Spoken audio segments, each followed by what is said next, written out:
I don't know if anyone's going to read this. I don't even know if anyone will care. But I have to tell somebody.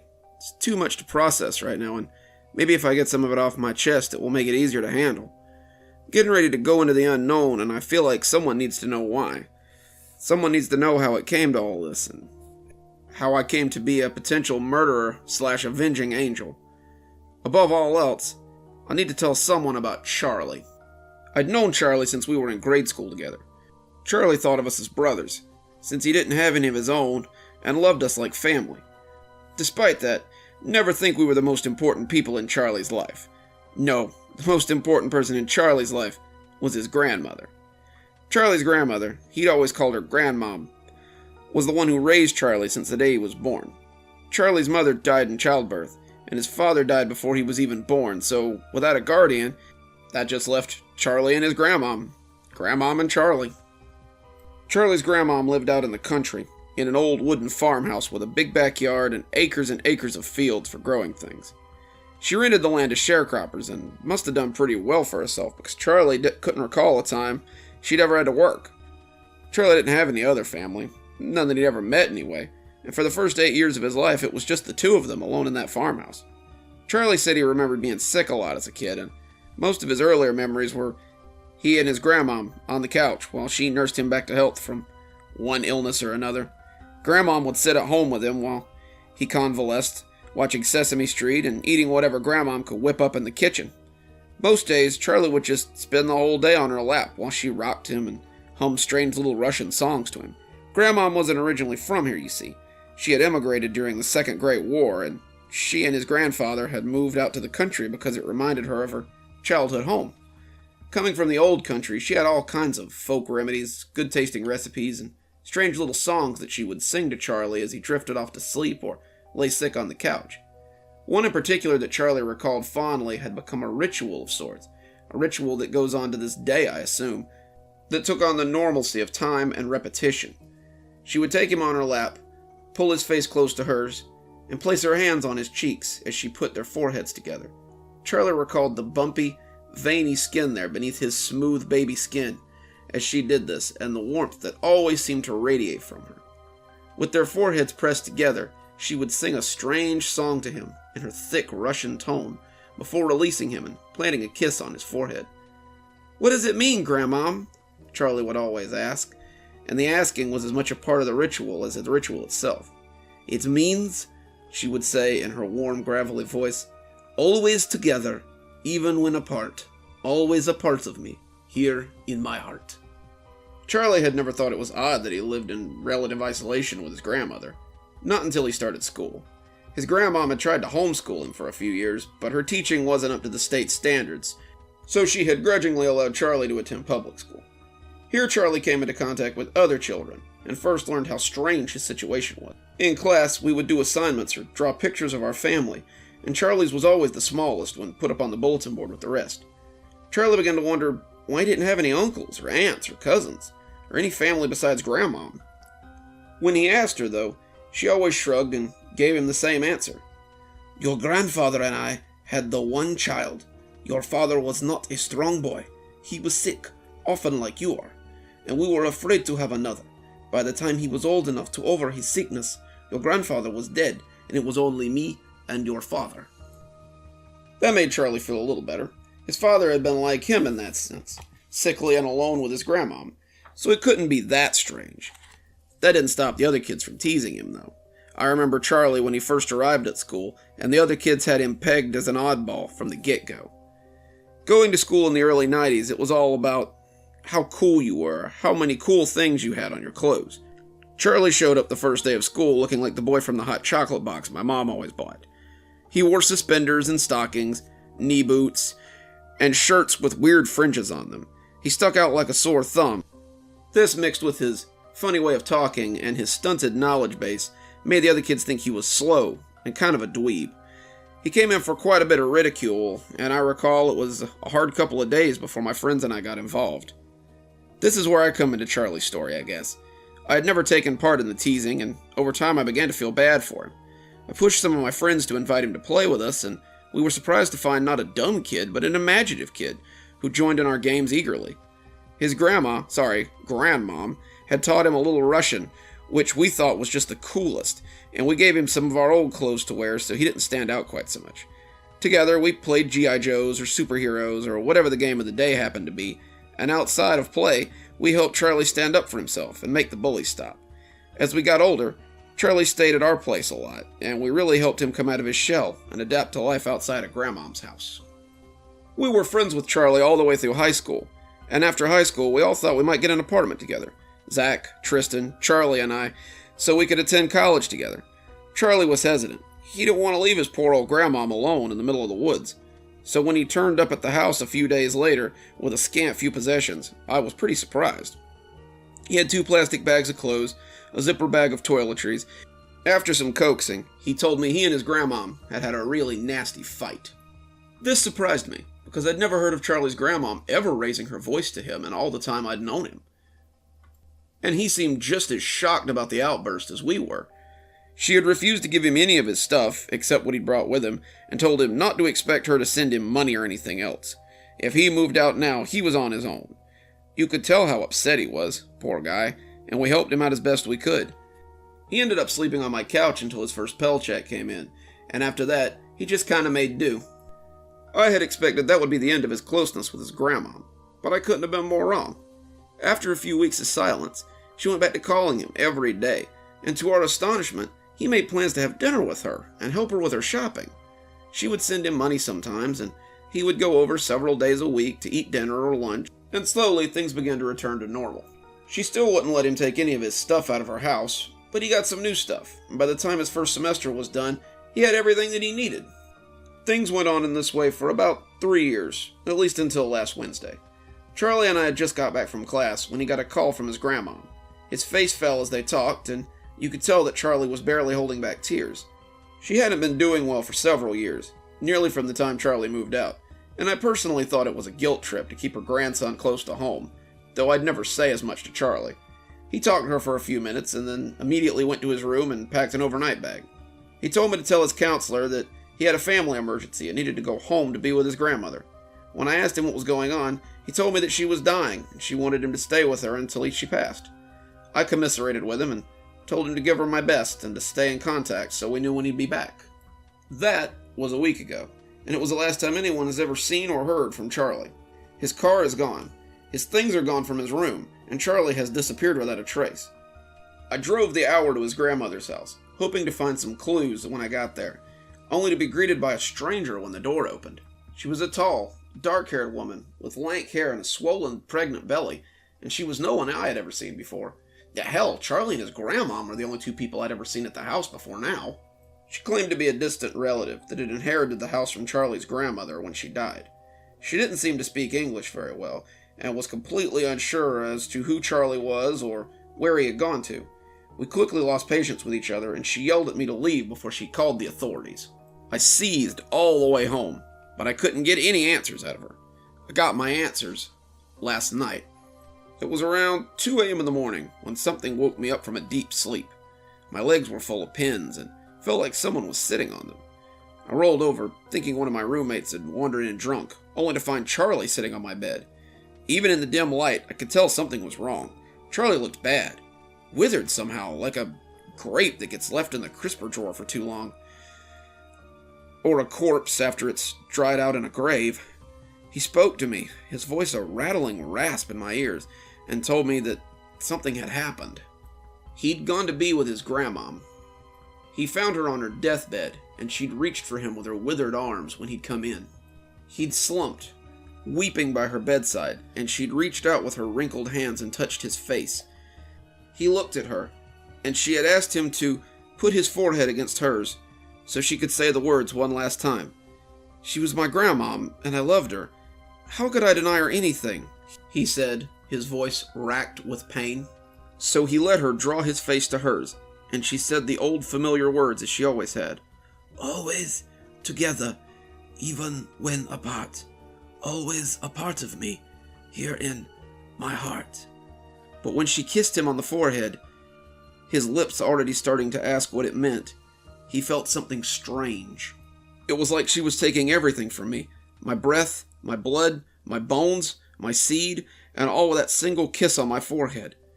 As she had taken all of it from him, he had crumpled up into a dried husk as she changed before his eyes. Her hair darkened, her skin tightened, her eyes sparkled, and he said that her belly had grown large even as her breasts grew heavy with milk. When she stood over him, she was 50 years younger, a girl of 20, and I realized that she was the woman who had opened the door for me. She stood over him, cackling at his desiccated form, and her face was devoid of the love that had always been there. "Now you see why I have kept you close all these years. Now you'll see the fruit of my labor, just as your father did before you and your grandfather before him," she said, looking down at Charlie without pity or remorse. "Why?" he asked huskily, his voice dry as a desert. "Why have you done this?" "Why? This is the state that befalls all your line. Males for centuries and centuries. Males from the first of your name to crawl upon this earth. He told me I was ugly. He spat on my love, and he promised me that I would never have him. I promised him that I would have all of his line, bear them and break them. So I have from that time on. Your son," she said, and gave her belly a little stroke, "will be no different." And as she stood cackling over him, Charlie died and passed into the void that waits beyond. He told me all of this as I sat huddled by the head of my bed, but promised me that she was wrong. She would have no more from his line. The cycle would end with his son. He told me some things he understood now, and called his grandmother a vedma, which is the Russian word for witch. He also called her a strigoi, but he hopes he's wrong about that. A mortal man may kill a vedma if he is very lucky, he told me, but a strigoi is another matter entirely. He made me promise if I ever called him friend, to rescue my son and kill his grandmom, once and for all. It will be dark soon, and he says that tonight will be the night of her delivery, which will make her weak. I'm leaving this here just in case I don't come back, in case someone out there might save Charlie's son if I fail. I have the things I need, and midnight will be here before I know it. I hope I'm strong enough to do what must be done. I pray I don't come to my friends in the night with a similar request. I pray that I can break this curse and make Charlie its last victim.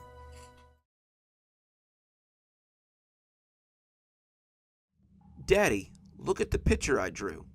I put on my best appraising my son's artwork face and looked down at the picture he had drawn. I recoiled a little when I saw it, not really sure what to make of it. It was a baby head, like a baby doll, but no body was attached to it. The hair was gone, nothing but dots on the scalp, and the eyes were missing and staring openly. A big silver loop like a smile ran through the head, and the bottom was covered with little metal spider legs. I looked at it for a few minutes, wondering what this horrible thing was, but suddenly it came to me, and I felt silly for being so anxious. "Good job, buddy. It's the spider baby from Toy Story, right?" I said, handing it back to him. "No, Daddy, it's the monster that comes to my window at night." I sighed audibly. The monster had become a point of contention in our house as of late. Every night for the past 3 weeks, my son had woken up screaming because there was a monster outside his window. Ever since we had moved into our new house, it had been a regular nightly event, and I had almost started waking up before the screaming started. It never mattered how fast I ran, though. There was never anything there when I arrived. He was always sitting in his bed, pointing out the window and crying about a monster looking in at him. When we got home, he grabbed his tablet and began to watch Mickey Mouse Clubhouse, as he was wont to do after school. I made sure he was comfortable on the couch and not likely to run out the front door as I started washing dishes. Between the three of us, we usually make a fair amount of dishes. I was just finishing up when my wife came home, grimacing at the picture on the fridge as she came in. "That's an interesting piece of artwork," she said, kissing me on the cheek. "Apparently, that's the monster that's been waking him up every night," I said, making her frown as she sat at the table. "Ugh, the monster again. This has to stop. We have to do something." I shrugged, tossing the drying rag into the sink. "I wish I knew what. What if you spent the night in there tonight?" I looked dubiously at her. "What, like on the floor or something?" "No, you could sleep in the other bed in there." I always forget there are 2 beds in my son's room. They were bunk beds, one on the ground level and one on the top, One was supposed to be for guests, playmates, or cousins who wanted to spend the night. The other was for him. In reality, though, it was more of an excuse for my son to pick a bed to sleep in every night. He usually slept on the top bunk, sitting right beneath the window, but sometimes he liked to sleep on the smaller bed at the floor level. Okay, I guess I'll spend the night in there. Promise you'll reward me in the morning, I teased. She said she would and giggled when I kissed her on the ear. That reward would never come, though. That night, we went through our nightly routine after dinner. We brushed our teeth, put on our pajamas, and got ready for bed. As I picked up the book and directed him to the loft bed, though, he grabbed my arm and shook his head. I thought he would argue about bedtime. He wasn't a big one for bedtime. Instead, he shook his head and pointed to the bottom bunk. "Can I sleep there?" he asked, pointing at the bunk. I sighed and looked up at the top bunk, wondering how I would get up that tiny little staircase. One look at my son showed me something was seriously going on, though. He looked scared, too scared for a kid his age, and I was kind of scared myself all of a sudden. What was so scary about this bed? This wasn't the first time he'd balked at the idea of sleeping in the loft bed, and I was kind of hesitant to climb into it. I got over that quickly and told him he could sleep on the bottom if he wanted. So we read our Clifford book, I turned out the lights, and swung up into the top bunk as I snuggled down to sleep. For a few hours, I slept fitfully. I was awakened in the dark of the night by a light scratch at the window. It wasn't a loud scraping. It was soft, like something rubbing lightly against the glass as it attempted to get my attention. Maybe a fingernail, maybe a knife tip, but it was consistent in its efforts as it rubbed. After the picture earlier, my mind tried to conjure an image of a baby head with metal spider legs scrabbling at the glass. In my dream, it dug perfect grooves into the window, like a jewel thief's tool in a movie, and it was making progress through the glass. The baby's head had a mouthful of metal teeth to go along with its legs. The teeth gnashed at the glass as the legs cut, and I could do little more than lay there and watch him cut through the transparent barrier. I woke up as he scuttled in, leaping at my face, its twisted metal teeth twinkling. When I woke up, I thought the dream hadn't quite ended. The scraping continued, that soft, whispery sound, and I opened my eyes and glanced at the window. I was covered up, a pillow over my head, and my eyes peeked from beneath the corner of the blanket. I was still half asleep, and as the crust broke away from my eyes, I thought I might still be dreaming. I saw the baby head, metal legs still scrabbling, pressing against the window. I lay still, watching the little creature bounce off the glass. Its scalp was a stubby patch of yanked out hair. Its one blue eye looked straight ahead, placidly, while the other yawned vacantly. The metal legs were bumping and rubbing, making scratching sounds against the glass. They didn't seem as dexterous as they had in my dream. The monster thing seemed like a Halloween decoration, something blown by the wind as it swung from a post. And as I watched it shake and spasm, I noticed the ring from the picture. That thick metal hoop ran through the head and connected it to a thick chain. I followed the chain, and the outline of a person began to come into view. He was framed perfectly against the privacy bushes in front of the window, his clothes blending seamlessly. He was tall, 6 feet at least, and his body was large and looked strong beneath his sweater. His face was doughy and pockmarked as it pressed against the window glass, his tongue wet and forming bubbles as it slid over the filthy glass. His flesh was pressed against the window as he looked into the shadowy room, his eyes searching for something. Thankfully, my son probably never saw him and had only ever seen the strange baby head necklace. If he had seen this strange face pressed against the window, he would have likely never slept in his bed again. The man's eyes found mine suddenly, his crazed look sobering a little as he realized I was not my son. We locked eyes, and I'm ashamed to say I did not deliver some piercing look that scared him away. In my dazed and fearful state, I was just as scared as my son was every night before he started screaming. We stared at each other for a count of 5 before he broke and ran off into the night. The police just left, taking a complete statement and checking the bushes for evidence. My son is asleep in my bed, my wife having wrapped him in her protective arms. I'm sitting on the edge of the bed and setting this to words while it's still fresh. Tomorrow I'm going to the hardware store. I'll be coming back with wood to board up the window. I don't care if this weirdo ever comes back or not. Before I let my son spend another night in that room, I will make sure no one ever peeks through that window. It began as a freak snowstorm. I've been hiking and camping in the woods outside of Kashmir since I was in high school. It was a spot I used to like to come to with my friends before they all got too busy to return to nature every now and again. The wilderness in North Georgia is just so beautiful. It's a great place to immerse yourself in nature and return to your roots. This weekend, however, I found myself at nature's mercy instead of its beauty. Well, maybe not nature. The longer I stay here, the more I suspect that something insidious might be in this place. When I set up my tent Friday afternoon, the temperature had been a little crisp, but nothing out of the ordinary. Spring has been in bloom, and it seemed unthinkable that it could get below 50 in the daytime.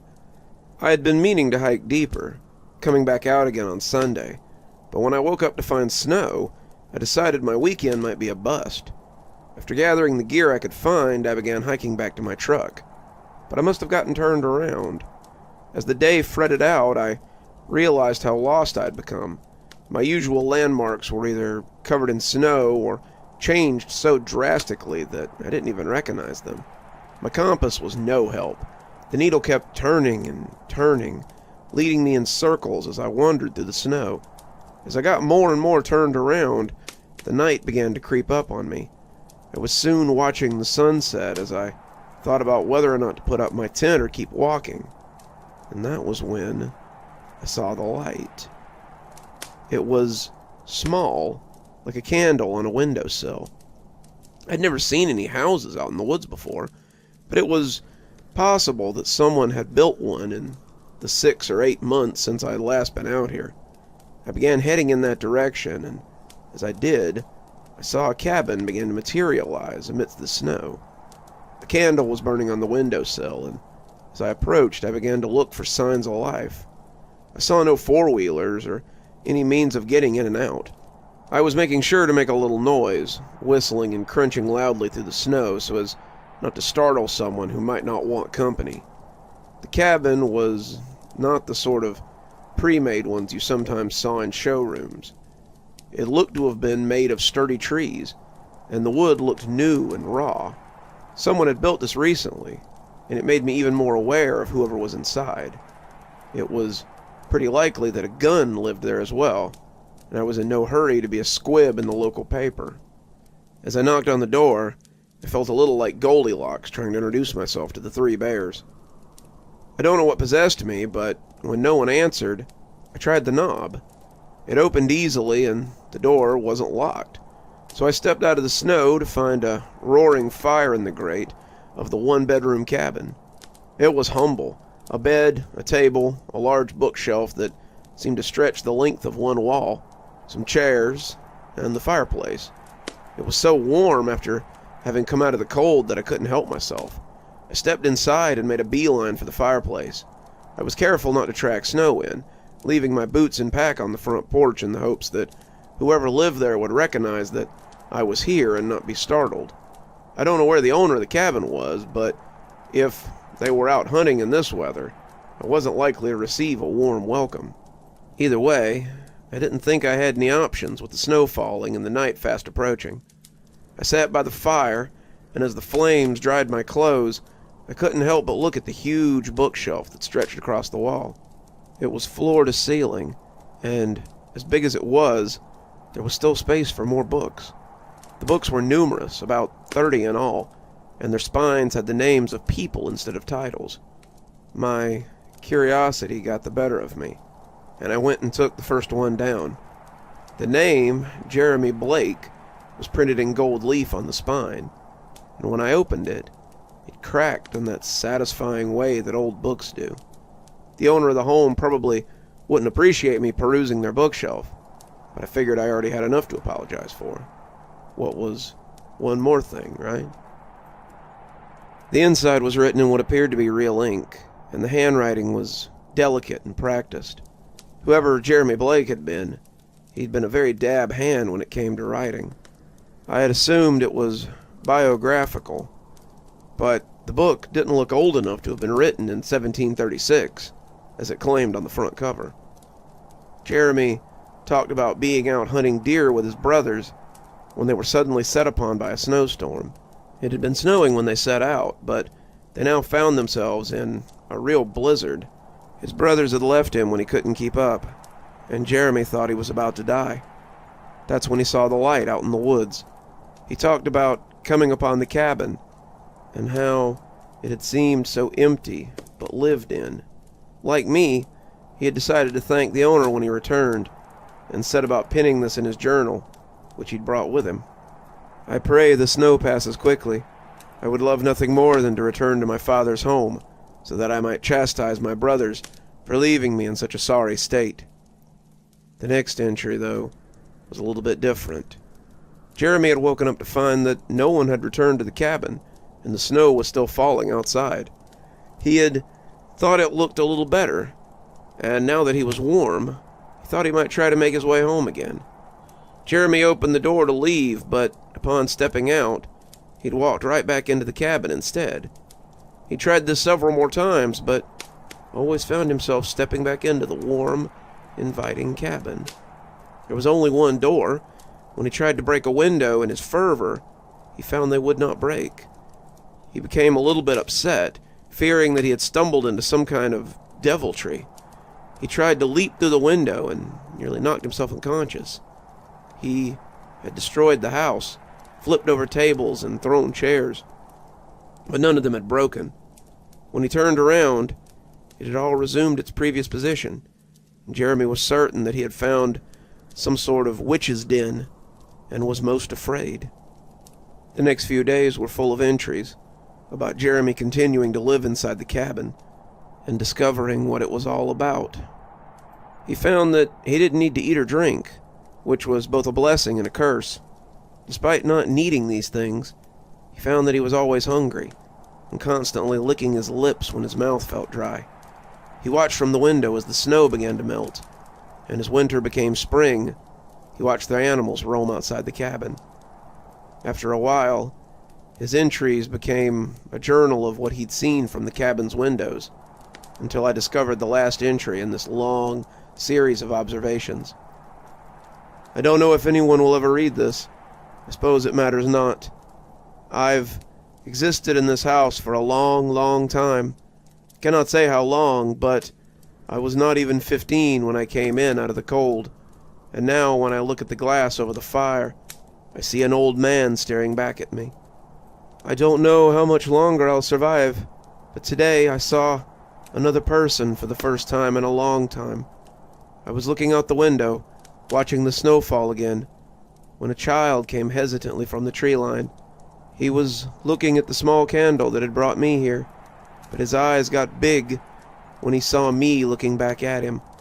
He took a step towards the house, meaning to come inside or ask who I was, but I shooed him away.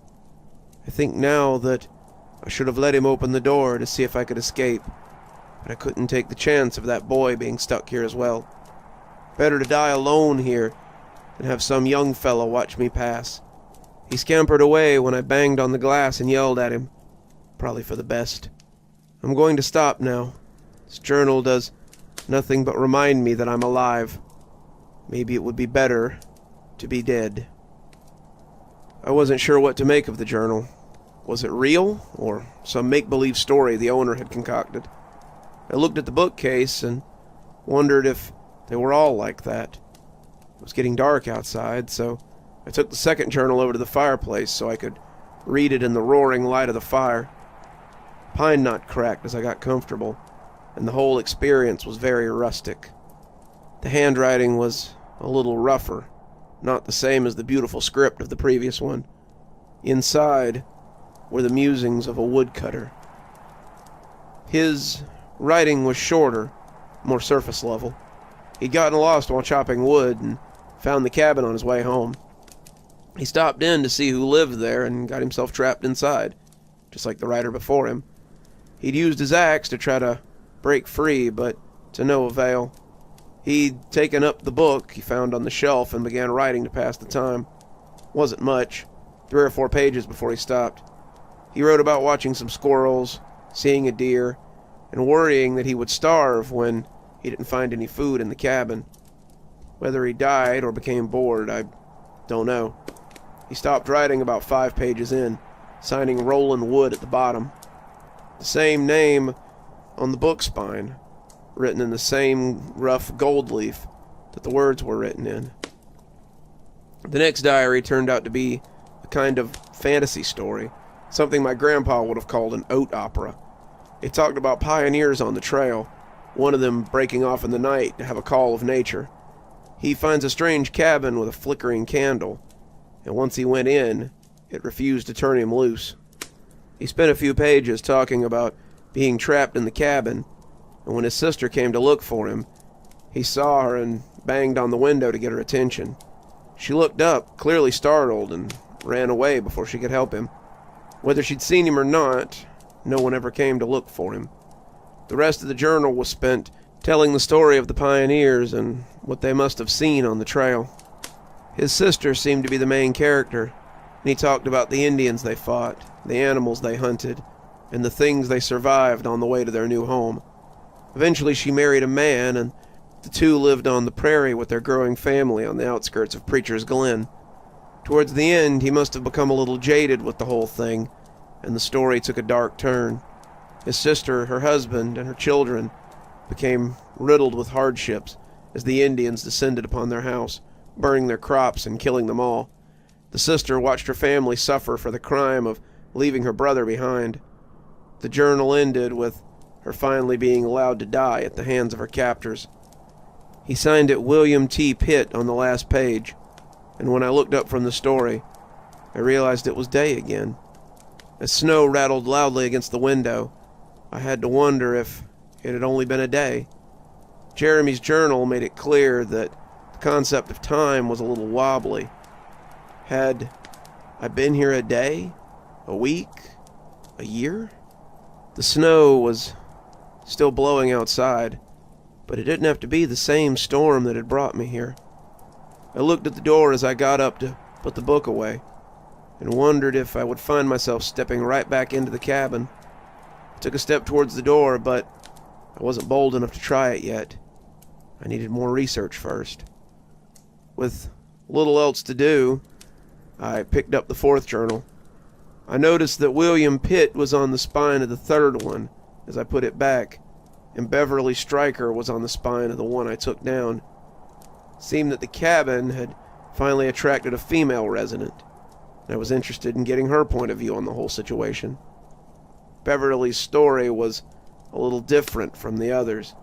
Miss Stryker was in trouble when she found the cabin. Beverly had been fleeing into the night to escape her abusive husband. She hadn't wanted to marry him. He was not the sort of man that women like to marry, but she had made the mistake of falling for him when she was young, not realizing what a brute he was until it was too late. By then, her father had decided that if his youngest daughter wanted to marry someone so far below her station, then he would let her. He had enough useless mouths to feed, useless mouths in need of dowries, and her husband had asked relatively little from him by way of a dowry. The two had been wed less than a year when Beverly had run away for the first time. He had found her easily enough. Her husband was a hunter, and her trail had been easy to follow. He had his farm hands tie her up in the barn and whipped her with a horsewhip he used on the colts when they were breaking them in. Her skin had been covered in welts, broken and red from the lashing, and Beverly had been left in the barn overnight to think about what she'd done. She thought all right, but it wasn't likely the reflection her husband had been thinking of. Beverly lay in the filthy hay all night, thinking about her current situation and planning her next escape attempt. She played the dutiful wife for the next 3 months, filling his cup, cooking his dinner, and keeping his house like he liked, until her husband grew lazy again. He stopped having the hands watch her so closely. He stopped locking the bolts every night so she couldn't escape. He stopped putting the dogs out every night so they would alert him when she left. Then one night, she ran, but not fast enough. He was after her sooner than she expected, and she had heard the bang of the dogs and the clump, clump, clump of the horses' hooves. She was running through the woods, the early autumn chill sending goosebumps up her skin. She hadn't gotten dressed in anything heavier than a shift. If he'd caught her getting dressed, he'd have known she meant to run. So now she ran in the light of the late-year moon, her body bathed in the golden light as she fled for her life. When she had fallen, she had expected to be ridden down out of hand, but the hooves and the dogs went past her as she lay curled in the boughs beneath a tree. The roots made a kind of cage, Beverly looking through the bars as she listened to insects and night birds singing their song. She expected to be found, expected to be caught, but as the night deepened, she found it was only her out in the wilderness. The dancing light had stolen her from her worries, and that was when she noticed the candle. Beverly found the cabin and had been trapped by the enticing cage. There wasn't much after that. She'd written a little more, but nothing as exciting as the night run through the forest. She read the journals and discovered that she couldn't leave, but there was none of the fear or uncertainty the others had shown. She was content in this place, a place her husband couldn't find. She lived inside the cabin, updating the journal sparingly and passing away with nothing to show for it, and no one the wiser. I looked at the door again, but the next book looked so inviting. Books became my food. I devoured them, reading some of them and taking their stories in. The cabin had attracted many in its lifetime, and I wondered how many more had chosen not to write. How many had suffered in silence here? How many had simply wasted away with nothing to mark their passing, except their memories? Those who had written had left behind everything from pages and pages of observation to short little stories about nothing at all. They wrote fantasies, westerns, slice-of-life stories about the people they'd left behind, and it all became more and more modern as time went on.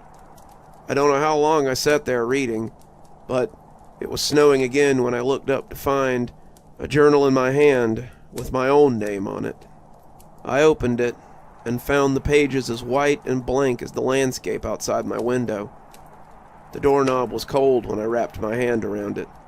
The wind was cold as it blew snow in through the open door. My boots were still on the porch, but they looked old and weather-beaten. The backpack was gone, likely dragged off by some animal while I was reading. The boots had been tan when I bought them less than a year before I entered the cabin. Now they looked bleached, the fabric thin as a mummy's cheek. I wanted to reach out and touch them, to see if my fingers would go through the thin skin of the boots, but I knew I would never get close to them. I stepped out onto the porch and found my foot coming down on the hardwood floor of the cabin. I closed the door and went back to the fire, picking up the journal with my name on it. If you're reading this, then it's already too late.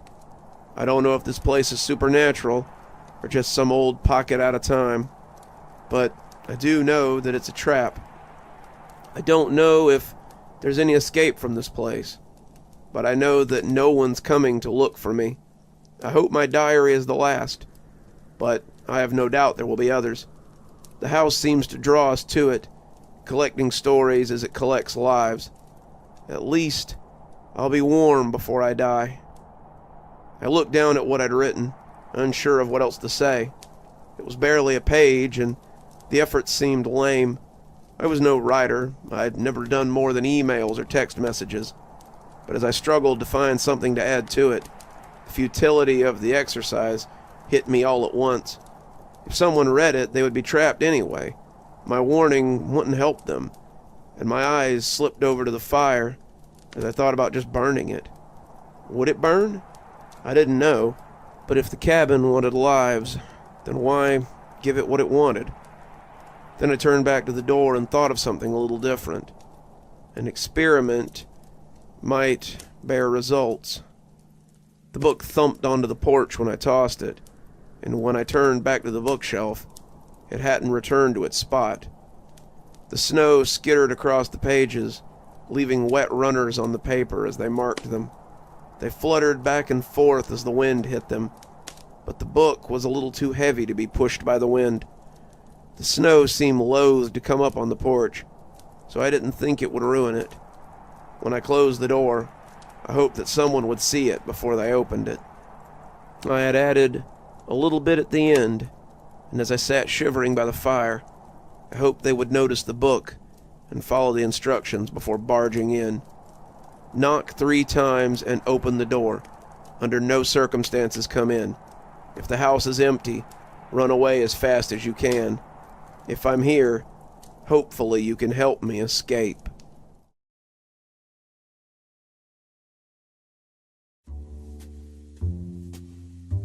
Mr. Fuller.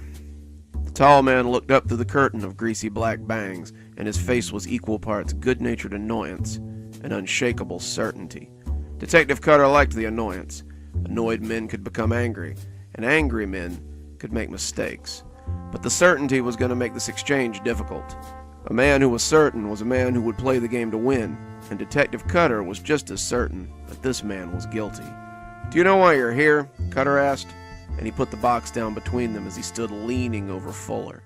He could not have done this if Fuller was standing. Of course, if Fuller had been any further into 6 feet, he would have been playing basketball somewhere instead of writing crime novels.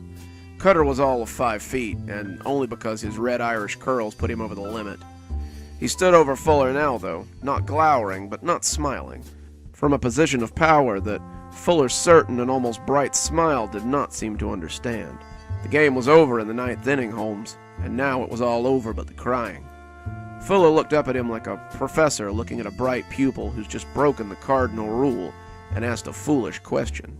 "Don't you know?" he asked in a deep, cultured voice that made Cutter want to start slapping him. "I assumed that you must have after 2 officers came to my office to collect me." "Collect you?" Cutter snorted. "Mr. Fuller, you were arrested, Mirandized, and placed in an interrogation room. I'd say that's about as far from collected as it gets." "Come on, Officer Cutter. We both know that if you could charge me with anything, we wouldn't be here having this little chat right now." Cutter grabbed the chair next to him and spun it so he could lean against the back as he sat. It was a distinctly juvenile posture, but he accepted it as he settled in for the long match. He was tired, bone-weary from chasing this guy's shadow for the last 3 weeks, and he'd be damned if he'd let him slip away now. Marcus Fuller was going to answer for these murders if he had to sit here all week, and Cutter was settling in for the long run. "My captain likes you for this. Hell, I like you for this, and we have solid evidence that if you didn't pull the trigger yourself, then you know who did." Fuller just rolled his eyes. "And why would I want to commit murder? I'm a very successful writer with 2 Sunday Times bestseller noir awards. I live very comfortably, and I could easily retire from writing after my next book and maintain that comfort for the rest of my life. Why would I jeopardize that by killing prostitutes and thugs?" "Let's talk about that prostitute, shall we?" Cutter said as he reached into the box and took a thick manila envelope out. He flipped it open onto 2 pictures of a pretty brunette in her early 40s. The top photo showed her inviting guests into a newly opened Royal Casino, while the bottom was her being booked a few years before for solicitation. Her expression was the same in both photos, devil-may-care attitude with a side order of iron poise. Marjorie Dyer, the proprietor of Dyer Needs, was found murdered in her suite at the Seawind Resort. He flipped the page, and behind it were several shots of a glassy-eyed Marjorie, who was no longer poised or so devil-may-care. She lay naked across a hotel bed, with a long, angry cut from one ear to the other, and a thick collar of blood clotting around the wound, making it hard to see. Hotel staff received a noise complaint about 11, and hotel security found her that way at 11:30. He had hoped the grisly scene would shock Fuller. He had hoped for revulsion, hoped Fuller would turn green or be sick in the wastebasket, or even that he would appear excited by the photos and tip his hand in front of the detective. Instead, he studied them for a moment and then looked back at Cutter expectantly. "Very graphic, Officer Cutter. What does this have to do with me?" Detective Cutter reached into the box as he spoke. "The murder scene of Marjorie Dyer is nearly the same as the killing of Catherine Hoff in your book Hunter City." He removed a dog-eared paperback from the box, and Fuller didn't seem at all surprised to see it. "If you'll indulge me, Mr. Fuller," and before Fuller could protest, Cutter had opened the book to the paragraph in question. "Hold her, Jack. I'm about to send Regis a message." As the switchblade came to life, Kat began to struggle between Jack and Anthony. Her tears made black pools of her mascara, and when Hunter lifted her chin to look her in the eye, she had long tracks down either side of her face. He waggled the blade in front of her, and she cringed away as the steel glinted in her eyes. "Please, Glenn, please don't do this. We could make a deal. I'll work for you instead of Regis, but please don't hurt me." And she dissolved into shuddering sobs again. She stopped when Hunter pressed the edge against her throat. "It's nothing personal, Kat. It's just business." She sighed like a split seam as the knife parted her flesh and her blood poured across the swell of her modest breasts. When Hunter's gentleman released her, she fell back onto the bed with a kind of boneless grace. Hunter only spared her a final glance before he strode into the hall and left her alone in his makeshift abattoir. Fuller indulged him as he read, and when Cutter finished, he only sat expectantly. "What do you make of that, Mr. Fuller?" Cutter asked, when it seemed Fuller would not break the silence. "Seems like a fan of my work decided to reenact some of his favorite scenes. As I told you the first time you came snooping around my office, I was at a charity event that night. 12 people will corroborate that I was present until well past midnight. So unless I'm under arrest for writing a compelling crime drama, are you familiar with the murder of Gerald and Jamal Smith, Mr. Fuller?" Cutter cut him off mid-sentence. Men like Fuller hated to be cut off, and he felt confident that the act would unnerve him. It didn't. "I'm afraid I'm not," Fuller said, crossing his arms and appraising Detective Cutter with light disapproval. They were hired muscle for Selectman Kane, a local crime boss in the area, all three of whom also bear a striking resemblance to Boyle, Barker, and Regis Angel from Hunter Street. Fuller rolled his eyes and sighed deeply in his throat. "Do tell." Both Gerald and Jamal were visiting a tavern below Kane's office when their drinks were spiked with Rohypnol.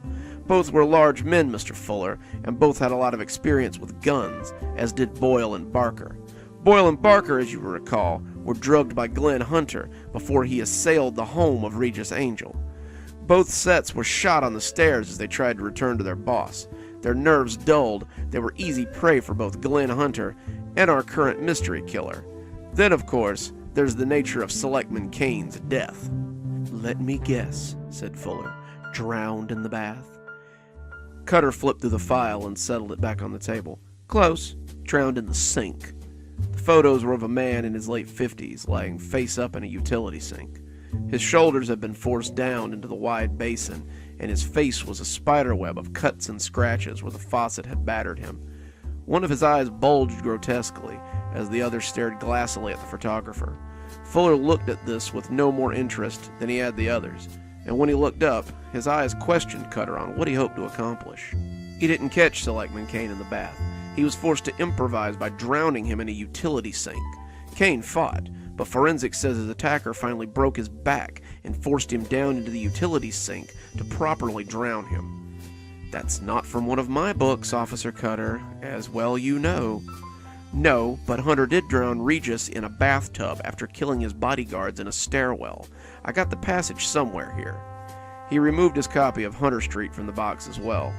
He turned to the back and saw Fuller wince as he bent the pages back to read the highlighted paragraph. That's more of a reaction than he had given to the entire photo album, Cutter thought, as his eyes found the spot. Hunter watched as Wagner's eyes went wide as he pushed through the bathroom door. Wagner reached for the gun in his jacket, but the little silenced pistol in Hunter's hand woofed softly. He felt the angry burn as the acoustics of the bathroom turned the Rise of the Valkyries into a cover for the loud, wet slap of the body as it hit the floor. Hunter entered the small door between the bathroom and the washroom unnoticed.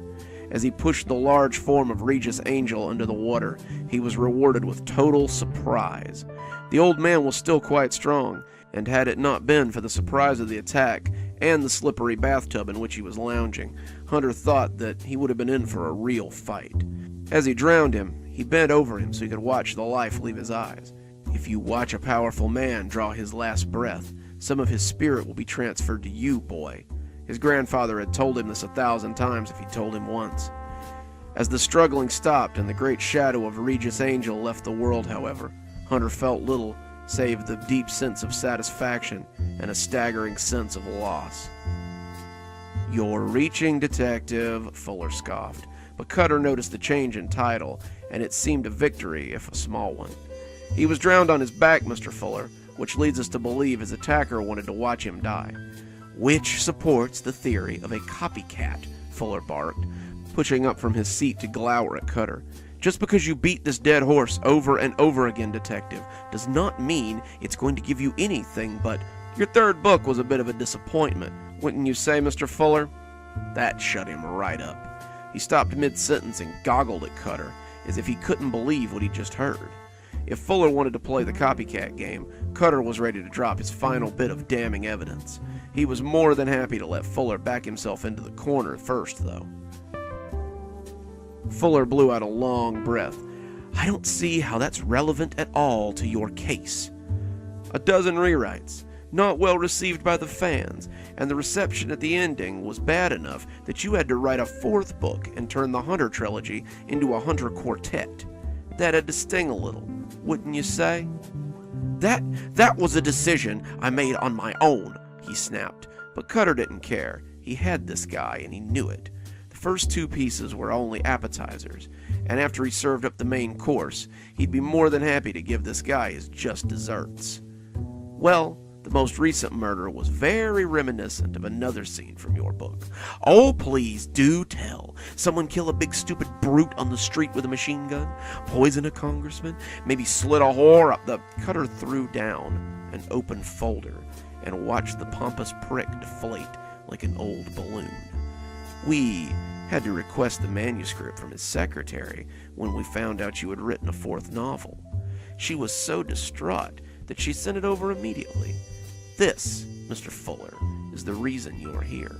Fuller looked far more unsettled by these photos than anything else that day.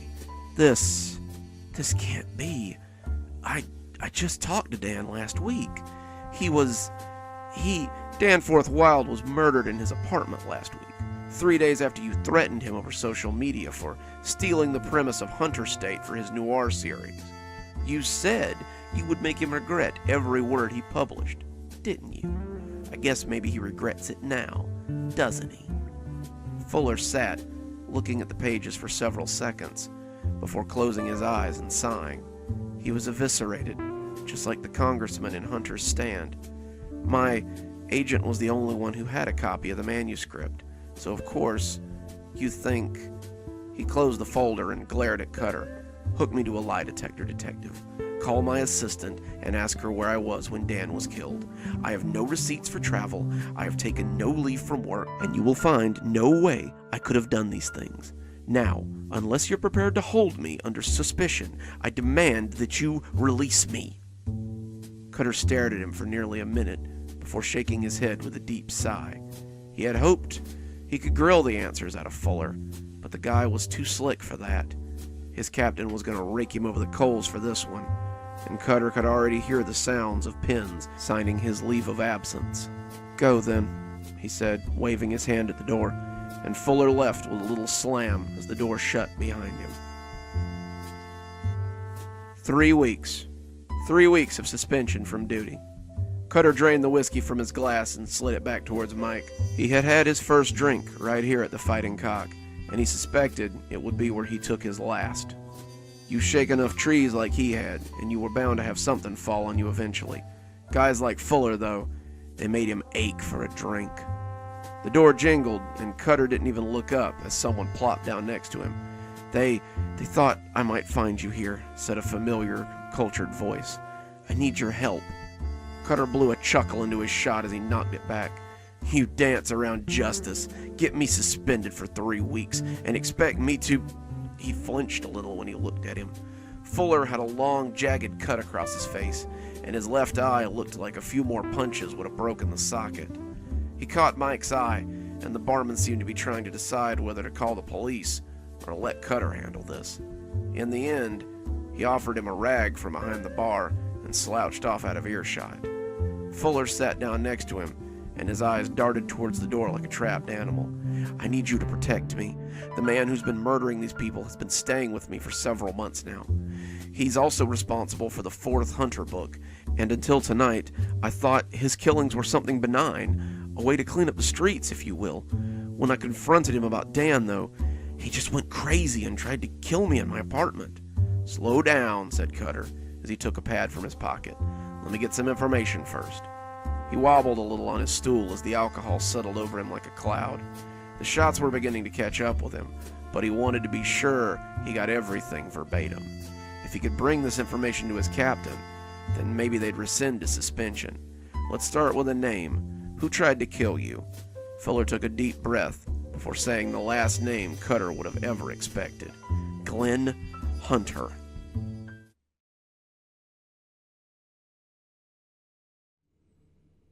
"I won't go back to work tomorrow. I don't care what Jack says and how much he threatens to tell my probation officer.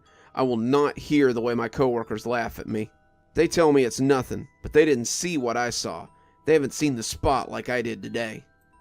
"Yeah, I did a little time. I'm not proud of it, but I'm not going to bullshit anybody and tell them a lie. I got a little too drunk one night and assaulted someone in a bar. It was my first offense, and I did my 2 years without much hassle. Hell, they even let me do the last year at work release, so I could keep paying my parents' mortgage for them. I have experience in construction, so it was a good fit. They set me up with a crew, doing drywall and laying flooring, and I worked for a good bunch of guys. It was a sweet gig, and it was a gig I was told I could keep after I got released. On the day I was released, I told them I'd see them in a few days and rejoin the real world. That, however, was the night my dad suffered a stroke. It was a bad one. Mom woke me up screaming, and we took him to the hospital in the back of an ambulance. Suddenly there were doctors to talk to, changes to make to the house I'd grown up in, and a man who'd once taken care of me to take care of. He'd lost function in nearly half his body, and with Mom feeling very overwhelmed, it became my job to take care of Dad. It wasn't until my probation officer informed me that I was in danger of violating my probation that I realized it had been almost a month since I'd been released. I understand that you've got some things going on, but you have to maintain employment as part of your probation.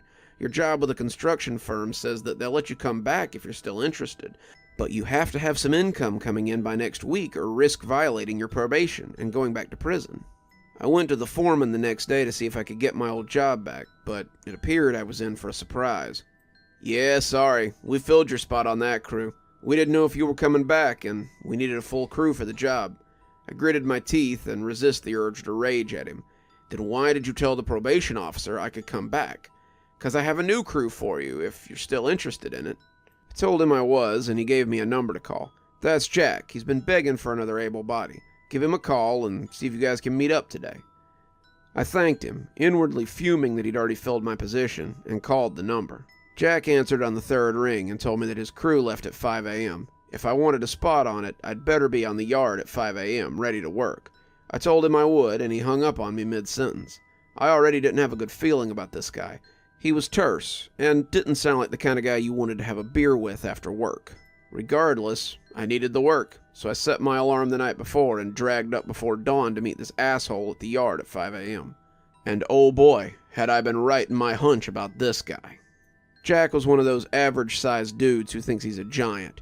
The kind of guy who gets his ass beat in prison. He wore jeans and a sleeveless t-shirt, with a gold chain that hung down into his thick chest hair. His hair was held in place with enough grease to change the oil in my car, and I saw him single me out the second I showed up. He had a small crew, maybe 10 guys, but the way he zoned in on me let me know that he'd been looking for me. Well, you actually showed up. Rick may speak highly of you, but I'm not just going to drop somebody down so some ex-con can have a job. You'll be cleaning the job site until I'm convinced that you're not going to show up high or just dip out in the middle of the day. If that's not okay with you, then you're going to go tell your probation officer to send you back where you came from." He turned and walked away, the crew piling into his truck as I stood there in stunned silence. I had to remind myself that I needed this job as I piled into the back of the truck with them. I had to remind myself a lot over the next few hours that Mom and Dad needed me home and not back in prison. We pulled up outside this dumpy-looking house in the suburbs just as the sun started to come up over the horizon. It was an old two-story with a peeling exterior, and a yard that looked like it had last been mowed during the Bush administration. They had made a pathway up to the walk so that they could bring in their tools, and the grass looked stomped flat by the constant traffic. They had set up a generator near the porch, and a big metal dumpster created an island in the grass where they had just rolled it off and dropped it. All in all, it was a sloppy-looking sight, but I was in no position to throw stones. Jack collected us up on the porch so he could give out assignments. The old house was being renovated so the company could flip it, and he set several of us to ripping up carpet. After assignments were given, Jack and 3 others went upstairs to assess the damage, and I didn't see them come back until after lunch. I was set to pulling carpet in the downstairs living room. It was a dingy little room with a pair of small windows that reminded me of eyes. The carpet was disgusting, covered in hair and crumbs, and it was tacky like old soda had been spilled on it. I was sliding on my gloves when someone threw a crowbar on the floor and walked off. "Hey, aren't you going to help me?" I asked, but the guy who tossed the crowbar just shook his head. "We each get a room. This one's yours, so get to it."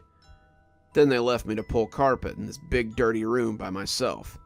The living room wasn't huge, but it was still a lot to ask of one person.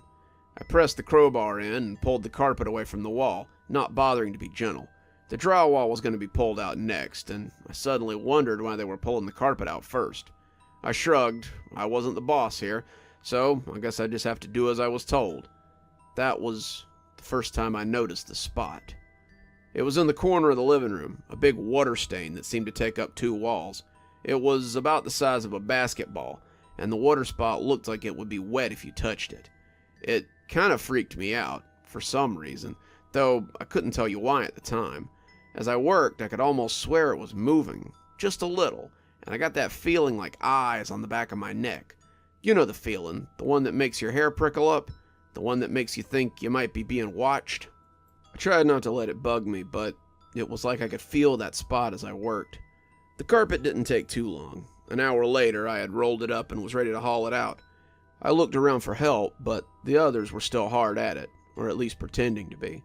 I could see 3 of them sitting around smoking or chatting for every one guy working.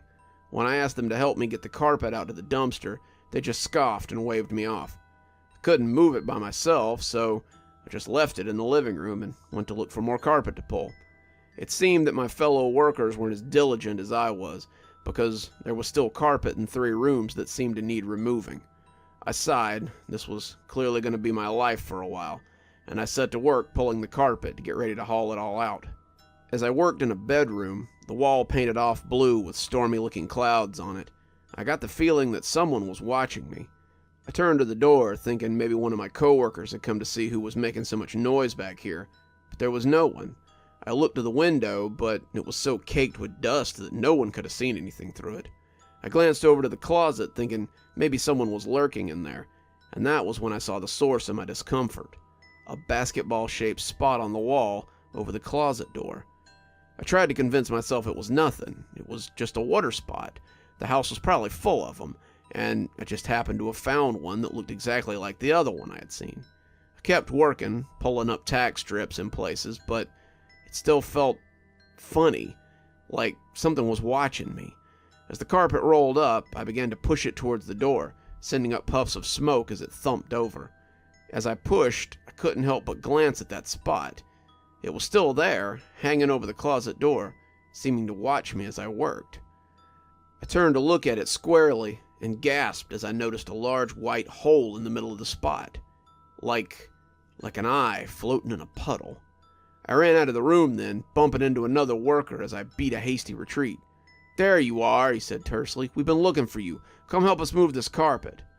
I was more than happy to oblige, anything to get out of that room, and we spent the rest of the morning hefting carpet. We pulled it to the dumpster, tossing it in haphazardly, and then assessed the work for tomorrow. As we broke for lunch, I had almost forgotten about the spot. People being around me made me feel a little crazy about being afraid of it, but as we worked, I could swear I saw it again and again. The walls were covered in stains. The pipes were likely bad, but this one was definitely the same spot. It had the same wobbly edges and deep, black center as the one I'd seen the first time. The white circle was gone, though, but I still found myself looking for it when I was in a room. The guys on the crew must have noticed because they started making jokes about how prison had made me jumpy. He's got to check all the corners when he comes in to make sure no booty bandits are lurking, a big, slovenly one in overalls would say, and they'd all laugh like it was the funniest thing they'd ever heard. If I didn't need this job so bad, I'd have made something of it. We moved upstairs eventually, finding 2 bedrooms and a bathroom that needed carpet or flooring removed. By 5 o'clock, we had all the carpet out of the house and in the dumpster out front. Jack came back in a truck, handing out paychecks and thanking the guys for their hard work. When he came to me, he handed me the check grudgingly, scowling the whole time and holding it when I tried to take it from him. Tomorrow I expect some real work out of you, not just half-assing it like you did today. I took the check and walked off. I'd find my own way back.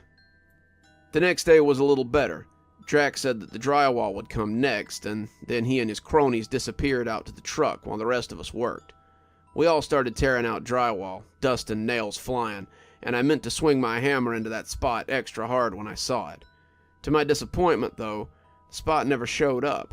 I'd seen it everywhere yesterday, seen it in every room at least once, but today it was absent. We spent the day tearing out drywall and cleaning up after ourselves. When 5 o'clock came, we packed up and went out to get paid. Today had been better. Nothing builds camaraderie like a little hard work, and I found myself joining in on the jokes and conversation that happened in the group. We were covered in drywall dust as we walked out that afternoon, laughing about how Tony had been scared by a rat when it burst out of the drywall in the laundry room. Jack looked at them coldly, affronted that they had accepted me so easily. He handed me my check in silence, and I piled into the back of the truck with the others this time. The next day was the last day I'd get to work with them. We spent that day hanging drywall downstairs. Between the 10 of us, we worked diligently and quickly. The drywall went up a sheet at a time, something I was pretty good at, and I was glad to see it covered the hollow studs and the newly blown-out insulation. We marked a few spots where the beams were rotten, but the pipes actually looked pretty good, as did the electrical. I began to wonder what had made the spots I kept seeing.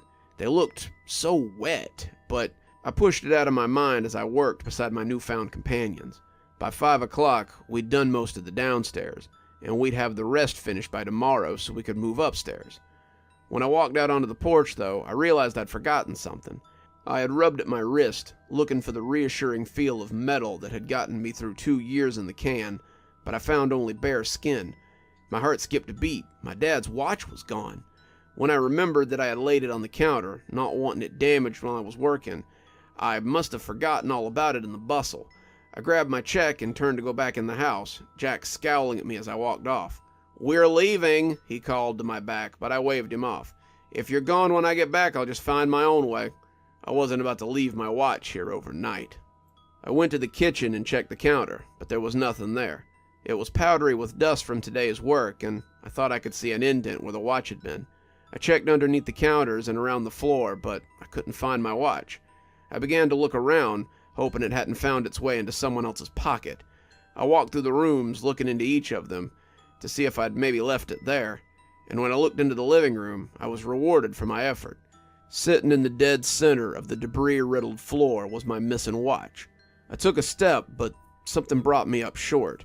A little tickle on the back of my head told me that it was a little too convenient. It was like a trap baited with something for an unlucky animal to blunder into. I shook it off. I wanted my watch, damn it, and I wasn't going to just abandon it because I had a hinky feeling. I bent down to get it, wrapping my fingers around the cold metal, when I saw something out of the corner of my eye. It was pulsating, sludgy, something that I had seen soaking into the new drywall. I looked up exasperated, figuring that someone had put a nail through a pipe at some point today. But what I saw drew me up short. I was left half bent, filled with fear, as I saw the oozy black spot seething on the drywall. It was bigger than a basketball now, its inky depth seeming to beat like a heart. As I watched, I could see 2 white circles materializing out of the soup. They rolled around like lost eggs, and finally came to rest in the middle of the sludge. I wanted to run. I didn't want to see whatever was in that thing, but I was trapped like a deer in headlights. I felt my breath hitching in my chest, and could only wait for my legs to regain their strength. The white orbs rolled around in the soup, and became eyes. They blinked at me, their centers trained on me as I bent there. All at once, a Cheshire cat smile floated under them as it beamed at me. I was stuck looking into that inky hole, the edges dribbling down the fresh drywall as it oozed and ran. Suddenly, I was sure that part of that darkness was ahead with the eyes that were looking out at me from whatever inky void it inhabited, maybe with hands that wanted to pull me into that dark hole it inhabited. As if it had read my mind, I saw dark hands grip the edges of the spot, trying to pull itself out and enter my world. It never lost eye contact as it pulled itself out, and I could see the vague outline of its head as it came free of the spot with that placental pop. It was all I needed to see. Suddenly my legs were moving in overtime, my heart was racing like a steam engine, and I was out the door and slamming it behind me before I could quite remember how I had gotten onto the porch. Even through the blood pounding in my ears and the rubber of my sneakers pounding on the wooden floor, something else dominated my hearing, and there was one sound that I would never forget. I may not be able to remember how I came to be on the porch, heaving and gasping for air, but I do remember the sound I heard just before I threw the door open and I was free. It was a plop and a splatter, similar to a bucket of paint being emptied on the ground. I ran home, calling Jack as I took off up the sidewalk. He picked up on the second ring. "I'm not coming back for you. I told you that I was..." "Jack, you gotta get somebody back to the site. Someone's there." "Who?" Jack asked, and I could hear his skepticism. "If this is some kind of goof, I don't get it." I told him how I had gone back for my watch and I'd seen someone skulking about the site. I didn't tell him about the oozing hole in the wall. He'd see that. However, I did tell him that I had thought the guy might be on drugs, so he should probably be careful. He was banging his fists on the drywall, so I booked it, I finished, trying to keep it believable. The crew was just starting to warm up to me, and I didn't want them to think I was a nut job. "Jesus Christ, I thought you ex-cons were tough. I'll go have a look. You just stay home. I'll let you know what I find." That was hours ago. Since I got home, I've been in my room, waiting on Jack to call, and I decided to write this while I waited. When I opened my laptop, though, my desire to get this down became all the more prevalent. As I slid it open, I caught a glimpse behind me and realized that I'll be fortunate if I have time to finish this tale. I could see a basketball-sized hole reflected in the screen of my laptop. I got up and locked the door and moved my writing to the living room. I don't know if the locked door will stop whatever may come from that dribbling hole, but I know that it may give me enough time to finish this before it breaks the surface. Keep your eyes peeled for water spots. You never know what might come slipping out.